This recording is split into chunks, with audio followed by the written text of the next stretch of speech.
देखो ये भीमकुंड है, यहाँ पांडवों के शस्त्र गले, क्योंकि उनको कहा गया था कि आप जब मरोगे तो आपको मोक्ष नहीं मिलेगी, क्योंकि आपके हाथ से गुरु और भाइयों की हत्या हुई है।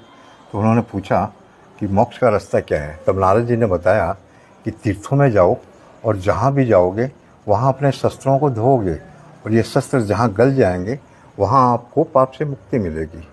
तो फिर तीर्थों में घूमने लगे, घूमते घूमते दोबारा फिर यहाँ पहुँचे। बाहर सूर्य कुंड में नहाए, वहाँ भी शस्त्रों को धोए, लेकिन वहाँ नहीं गले, पीछे इस कुंड में आ गए। इस कुंड में जब शस्त्रों को धोने लगे तो वो जल आने लगा, तो उन्होंने उन शस्त्रों को यहीं छोड़ दिया। वो शस्त्र गलने से इस गांव का नाम पड़ा लोहा ग्रल। लोहा जैसी कठोर धातु भी यहाँ गल गई।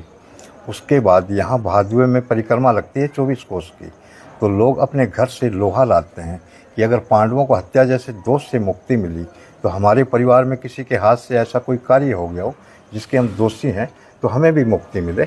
ऐसा बोल के सदियों से लोग इस कुंड में लोहा डाल रहे हैं।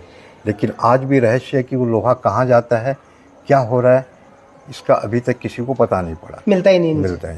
तो ये पानी ब्लैक हो जाता है लोहा डालते डालते। लेकिन सावन भादुए में जब ये नदी आती है तो ये इस पानी को बाहर ले जाती है और वाइट कर देती है। लेकिन फिर वही कर्म चालू होता है, लोग लोहा डालते हैं, फिर ये ब्लैक हो जाता है। तो सदियों से ये चल रहा आ रहा है। वहाँ पे जो गुफा है आपकी, यहाँ पांडवों को 1 साल का अज्ञातवास था। तो अज्ञातवास में कहा गया था कि अगर 1 साल में कोई पहचान जाएगा तो 13 साल की सज़ा फिर हो जाएगी। तो अज्ञातवास में बैराट नगर पड़ता है अलवर ज़िले में, वहाँ बैराट राजा के यहाँ नौकरी कर रहे थे। तो वहाँ बैराट राजा का एक साला था कीचक, बड़ा बलवान था। तो उसकी नज़र द्रौपदी पे पड़ गई, तो भीम ने कीचक को मार दिया। मारने से राजा बैराट सोचा कि ऐसा कौन बलवान है जो मेरे साले को मार सकता है, इनका पता करो। तो पांडवों को पता था अगर राजा को ये पता पड़ गया कि हम पांडव हैं तो 13 साल की सज़ा फिर हो जाएगी। तो वो लोग भाग के यहाँ आ गए। यहाँ आए तो कुंड भी था, मंदिर भी था, लेकिन आगमन नहीं था, पब्लिक का इतना आगमन नहीं था। तो पांडव रात को घूमते थे पहाड़ों में और सुबह आके ये जो सामने गुफा बनी हुई है इसमें प्रवेश करते थे, अपना समय बिताए, चले गए। यहाँ पे छुपे थे अज्ञातवास में, यहाँ पे छुपे थे। तो ये भीम गुफा है, देखो यहाँ पे, ये देखो। चलो ऊपर चढ़ जाओ ना।